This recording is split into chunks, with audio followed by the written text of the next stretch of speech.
All right, so today we're taking a deep dive into Adani Green Energy Limited, AGL, right? Yeah. We've got their earnings presentation and the press release about their recent financial results.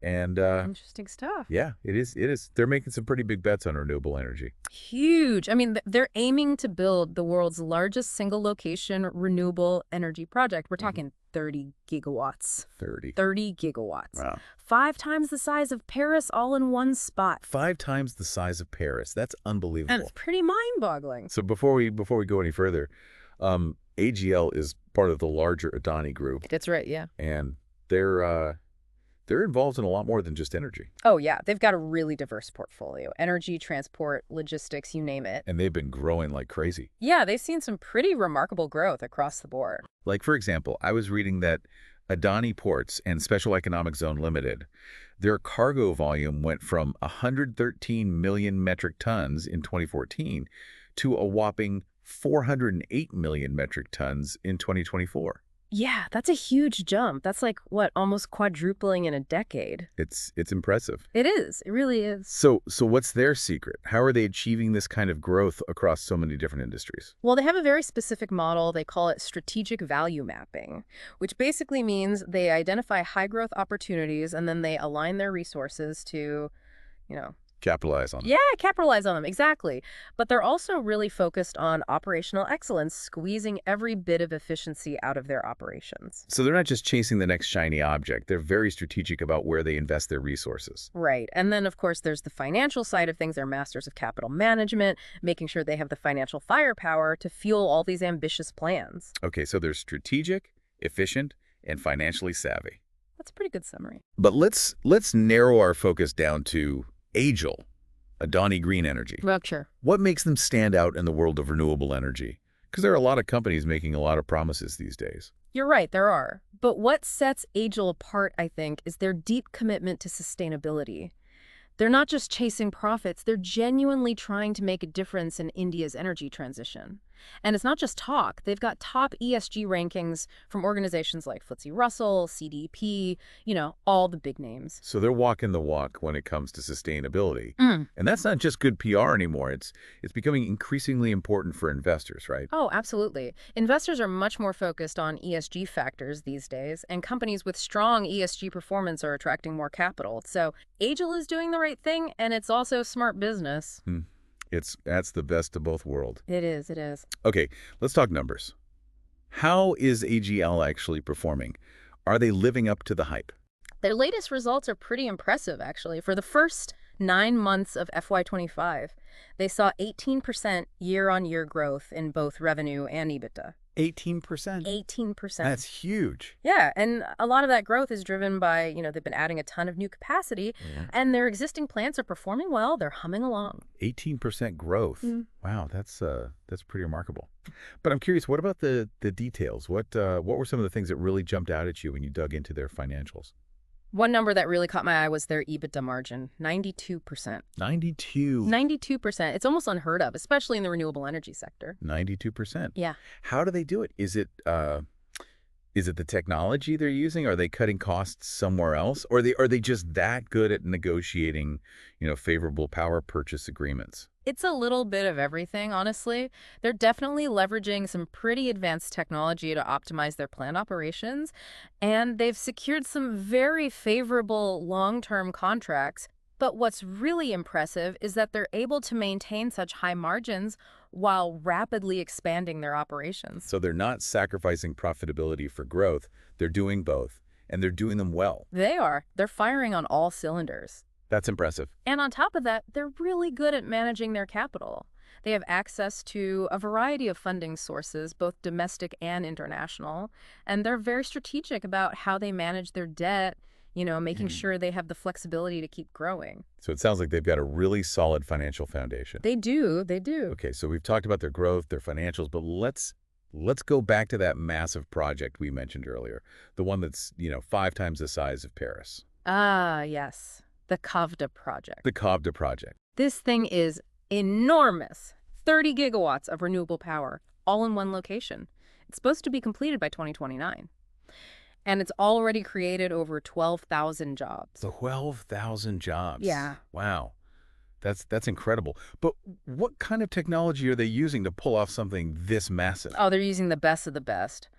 Bifacial solar modules that capture sunlight from both sides, trackers that follow the sun throughout the day to maximize energy production, 5.2 megawatt wind turbines, which are some of the most powerful out there, and they even have robotic cleaning systems to keep everything running at peak efficiency. So they're not cutting any corners. No, they're going all out. Now, I know that solar and wind are their main focus, Yeah. but they're also making a big push into battery energy storage systems, right? BESS. Yeah, that's right. What's driving that? Well, their CEO, Amit Singh, he recently said that, the cost of BES has come down significantly in recent years, and it's now a key part of their strategy. BESS is a game changer for renewable energy, right? I Yeah. mean, it helps solve the problem of intermittency, storing energy when the sun's shining or the wind's blowing, and then releasing it when it's not. Exactly. It's essential for integrating large amounts of renewable energy into the grid, making sure there's a reliable power supply. And AGIL is, they're getting ahead of the curve. They're thinking long term. They are. So they're building these massive solar and wind farms, they're investing in BS, and they're doing it all with this focus on sustainability and, being financially prudent. Yeah. But let's bring it back down to earth for a second. Why should our listeners care about this? What's the takeaway here? Well, for one, it shows just how quickly the world is shifting towards clean energy, and India is leading the charge.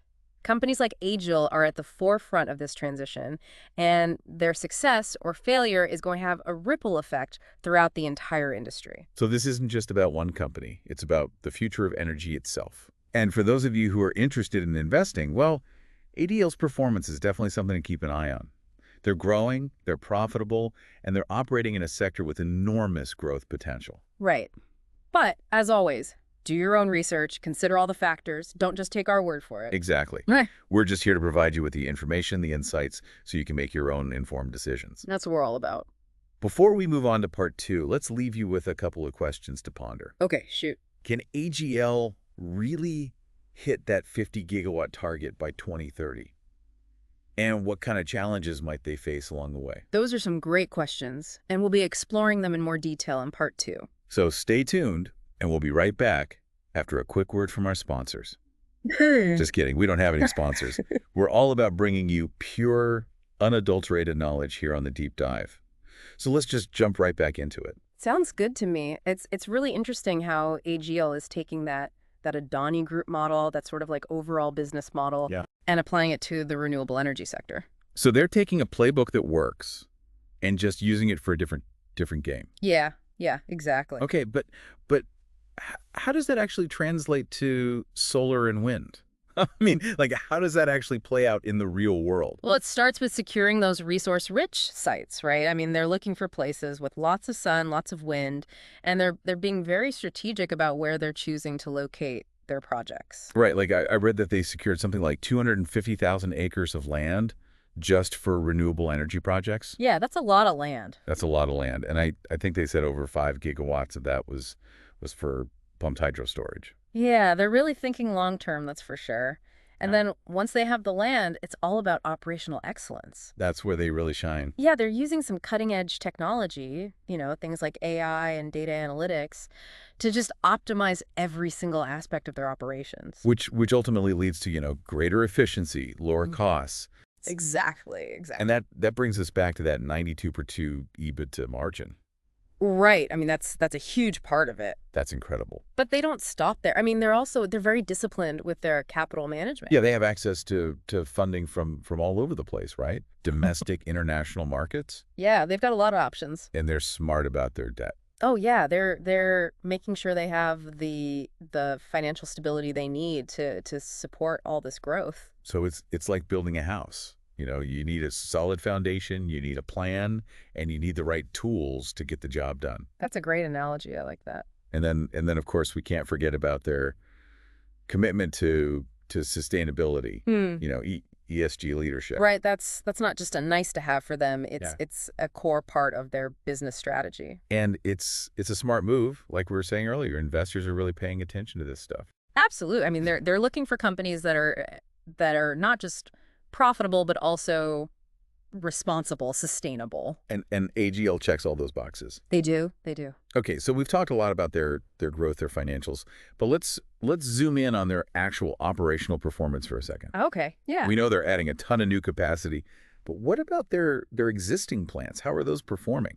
They're actually doing really well. I mean, they consistently exceed the commitments they make under their power purchase agreements, their PPAs. Okay. So in FY24, their PPA-based electricity generation was 111% of their annual commitment. Wow, so they're over-delivering. Yeah, and in the first 9 months of FY25, they've already generated 80% of their annual commitment. So they're on track to meet their targets and then some. Yeah, exactly. So it's not just about building new plants. It's about making sure that the ones they already have are running efficiently, like well-oiled machines. Right. Absolutely. And their Energy Network Operations Center, their ENOC, that plays a huge role in that. Oh yeah, what is that exactly? So it's basically like a command center where they can monitor all their renewable energy plants across the country, in real time. Oh wow. Yeah, so they can see what's happening, they can optimize performance, they can, minimize any downtime. So it's like the central nervous system for their entire renewable energy network. Yeah, I like that. That's a good way to put it.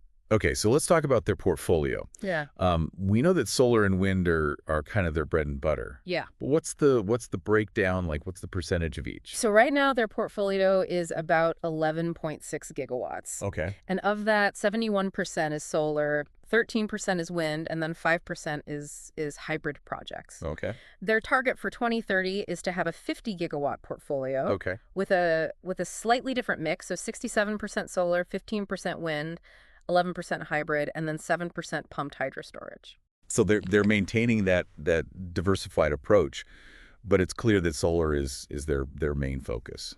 Yeah, I mean, it makes sense. India has a lot of sunshine. Yeah, it does. It does. But what about their contract mix? We've talked about PPAs. Are they exploring other revenue models as well? Yeah, I'm curious about that. So right now, about 92% of their revenue comes from those long-term fixed tariff PPAs. Okay. Which is great. It provides predictable cash flow stability. Yeah. But they're not, putting all their eggs in one basket. They're also looking at opportunities in the merchant market and the commercial and industrial market. So they're diversifying their revenue streams. Yeah, they're trying to, stay ahead of the curve, capitalize on emerging trends. Makes sense. It does. Okay.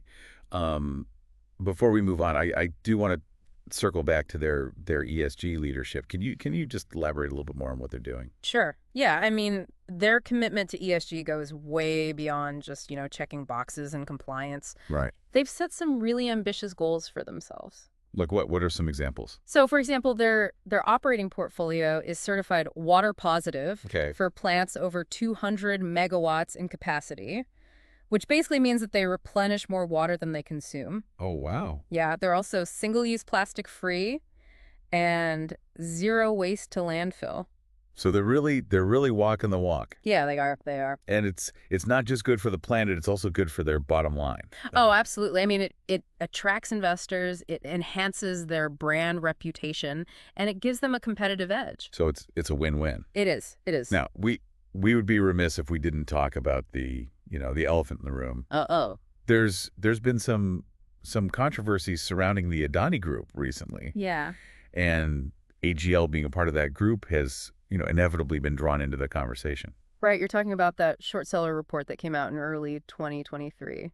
Yeah, the one that made all those allegations against several Adani Group companies, including AGL. Right, yeah, that caused quite a stir. It did. So, what happened with that? I mean, were there any investigations? Yeah, so both the Supreme Court of India and the Securities and Exchange Board of India, SEBI, they both conducted their own investigations. And what did they find? So the Supreme Court appointed an expert committee, and they basically found no regulatory failure, concerning applicable laws and regulations. And the Supreme Court dismissed all the appeals related to those allegations. Oh, wow.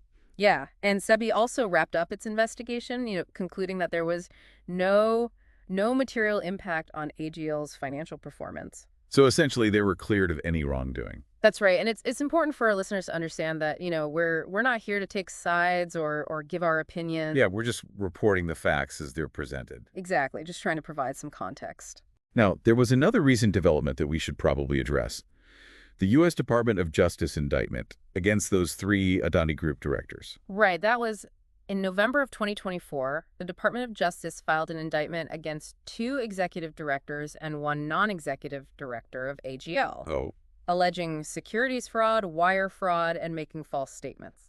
but it's important to note that AGL itself was not named as a defendant in that indictment. That's correct. And the company has said that they've complied with all applicable laws and regulations, and they're cooperating fully with the ongoing investigation. Right. So Yeah. again, we're not going to speculate. We're just going to present the facts. Yeah, that's our job. Now, I want to shift gears a little bit and talk about AGL's their capital structure and some of their strategic partnerships. Okay. Because, their latest results highlight some interesting developments there. Yeah, there were some pretty significant transactions that happened during those 9 months that ended on December 31st, 2024. So we're talking joint ventures, the issuance of compulsory convertible debentures or CCDs. CCDs, those sound kind of complicated. They can be, but I'll try to break it down. Okay. So basically, AGL formed these joint ventures with Total Energies. Total Energies. Yeah, big global energy company. Yeah, I've heard. For 2 of its subsidiaries, Go. ARE9L and ARE64L. Those are acronyms, right? Yeah, no, they love their acronyms in the energy industry. They do. But anyway, so Total Energies invested in these subsidiaries through a combination of equity shares and these CCDs. Okay. And CCDs are kind of interesting because they're treated as equity for accounting purposes, even though they have some debt-like features. So they're kind of like a hybrid? Yeah, exactly, a hybrid instrument. Okay. And it gives Total Energies, an ownership stake in these subsidiaries, but also offers them potential upside because these CCDs can be converted into equity shares down the line. Right. So it's a way for AGL to attract these strategic partners and raise capital while still maintaining control over their subsidiaries. Exactly. Exactly. Yeah, it's a win-win for everybody. Now, there's one more thing in the financial results that I wanted to ask you about. Okay, what's that? They made these significant investments in what they call unsecured perpetual securities. Oh, yeah, the perpetual. Issued by their subsidiary. Right. Those are interesting. They're unique because they don't have a maturity date. No maturity date. And they're only callable at the option of the issuer. So they're kind of like equity investments, but with a fixed dividend rate. Yeah, that's a good way to think about it. Okay. And they provide AGL with a steady stream of income from its subsidiaries. Right. And they're treated as equity on the balance sheet. So it's another way for them to strengthen their capital structure. Yeah, exactly. It seems like AGL is really taking this, multifaceted approach to financing their growth. They are. They're using all the tools in the toolbox. Okay, so let's move on to their segment reporting. Sure. Because they're not just, a one-trick pony. They're involved in a few different lines of business, right? That's right. They have 2 main segments. Okay. Renewable power generation and the sale of renewable power equipment. So they're not just generating the clean energy, they're also supplying the equipment needed to build these renewable power plants. Exactly. It's a very smart, vertically integrated business model. It is. So they're capturing value across that entire renewable energy value chain. Yeah, that's the idea. But how are those 2 segments actually performing? Well, as you might expect, the lion's share of their revenue and profits comes from renewable power generation. Okay. But the sale of renewable power equipment is also a significant contributor. They generated about 2,328 crores in revenue from that segment in the first 9 months of FY25. So they've got a pretty healthy mix of revenue streams. Yeah, they do. But it's clear that renewable power generation is their main engine of growth. Yeah, that's where they're putting most of their resources, and that's the segment that has, the biggest potential going forward. Right. Now, digging a little deeper into their financial statements, Yeah. I noticed this thing about change in law claims, CIL claims. Oh, yeah, the CIL claims. What are those exactly? Okay, so those arise when there are changes in, government regulations or policies that affect the profitability of a project. Okay. So, like, for example, in 2024, the GST rate on renewable energy projects in Maharashtra, that increased from 5% to 12%. And that would obviously have a direct impact on AGL's bottom line. Right, exactly. So in that case, AGIL's subsidiary, Adani Hybrid Energy J. Slumber 4 Limited, they filed a CIL claim with Adani Electricity Mumbai Limited, Okay. seeking compensation for that increased GST rate, and the Maharashtra Electricity Regulatory Authority ruled in their favor. Wow. So they were able to get that money back. Yeah, they were awarded 252 crores. So they were able to mitigate the financial impact of that regulatory change. Exactly, they were, and it shows that they really understand the regulatory landscape, and they're good at navigating those complex legal and financial issues. So they're on top of their game. Yeah, they are. They are. Okay. Now, before we move on to their strategic shift towards BASS, there's one more financial detail that I wanted to touch on. Their long-term borrowings. Okay, yeah, we talked about their debt management earlier. Right. But what's the current state of their borrowings? Yeah. How much debt do they actually have? So as of December 31st, 2024, they have 11,681 crores in long-term borrowings. Okay. And a big chunk of that, 9,350 crores, is due within the next year. Oh, wow. That's a lot of money coming due soon. It is, but AGL has said that they have a financing plan in place to refinance these loans Okay. and manage those upcoming debt maturities. So they're being proactive. They are. They're not waiting till the last minute. Yeah, they're taking steps now to make sure they have the resources they need to meet those obligations and keep investing in growth. Okay, so let's shift gears now and talk about their strategic move into battery energy storage systems. Okay, yeah. We mentioned it briefly earlier, but it's clearly a key part of their future strategy. Oh, yeah, absolutely. And, in recent quarters, the cost of BS has really come down significantly, Okay. which has made it a much more viable option for grid integration and Yeah. for supporting this rapid growth of renewable energy. And AGL is already taking action, right? Yeah, they are. I mean, their CEO, Amit Singh, he's really been highlighting BS as a crucial component of their updated strategy. Right. And he's emphasizing their ability to be deployed quickly and effectively. So they're not just talking about it, they're actually doing it. They are. They are. Okay, so let's zoom out for a second and think about the bigger picture here. What are the broader implications of AGIL's, growth and ambitions for India's energy landscape as a whole? Well, I think AGIL's success is really a testament to India's commitment to clean energy. Yeah. And it shows the potential that India has to become a global leader in this sector.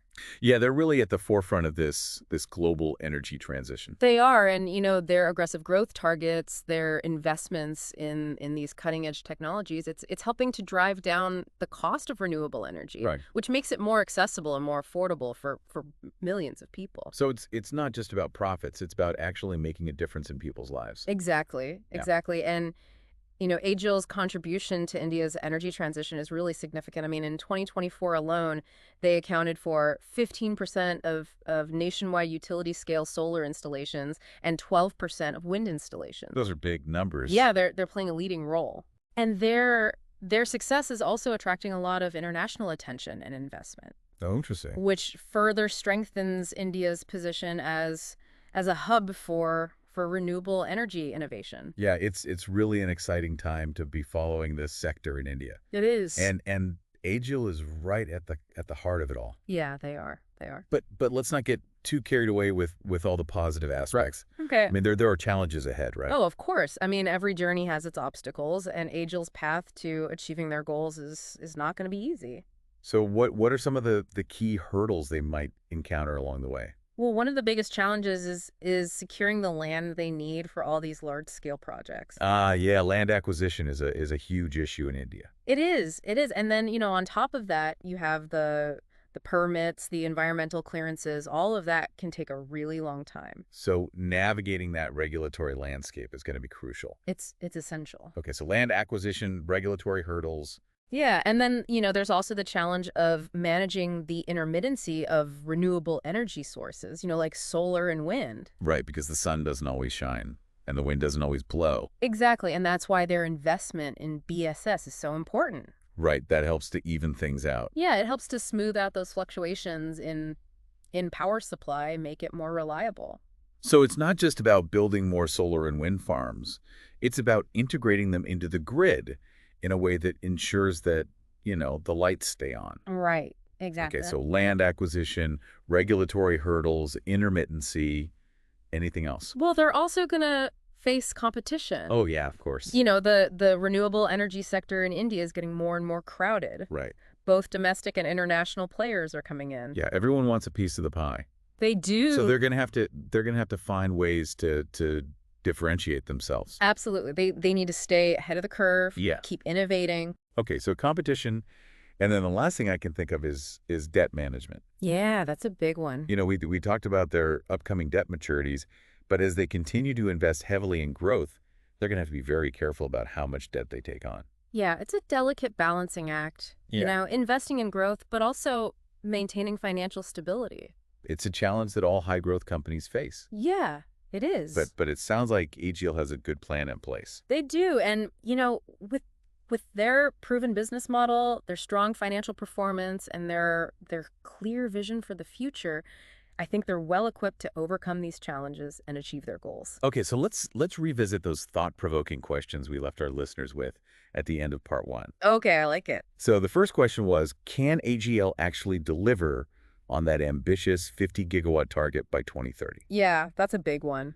It is. It is. I mean, we've talked about the challenges they're going to face. We have. But we've also seen their track record, their commitment to innovation, and their strategic partnerships. Yeah, they're not afraid to think big and push boundaries. No, they're So not. while it's certainly not a guaranteed outcome, I think it's definitely within the realm of possibility. I agree. I agree.